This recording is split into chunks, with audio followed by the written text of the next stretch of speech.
Hi there, it's Ian here from Mortgage Choice. I hope everyone's fantastic after their lovely weekend. It's Monday, so let's get cracking on to another week. Today, being Monday, I wanted to talk briefly about renovations. Now, renovations can be very, very complex, or they can be relatively easy.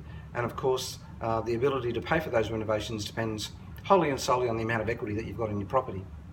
Now, banks look at renovations in entirely different ways, and it all depends on the bank as well.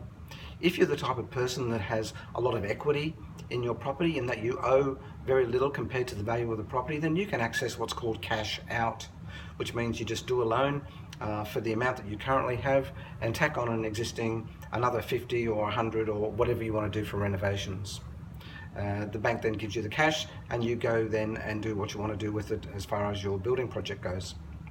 The other way that you can do it, if you're the type of person that doesn't have a lot of cash, or a lot of equity I should say, then the bank will have to control those funds for the renovation. So you have to go a little bit the other direction and get your plans and specifications and contracts all done up front so that you know exactly what it's going to cost you, and then you submit those plans along with a rates notice to the lender. They'll do a valuation on the property as if it is finished. It's called a tentative on completion valuation. So they'll give you a price on what that house will be worth once it's finished. And the bank will then lend you normally up to 80 or 90% of that, depending on whether you want to go into mortgage insurance territory or not.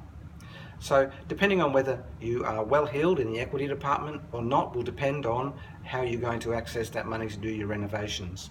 Of course, if you've got other property around the traps that you can borrow against, that all works to your favour, but solely for a single purpose, single mortgage and no other houses involved, and that's the way that you're really going to have to do it.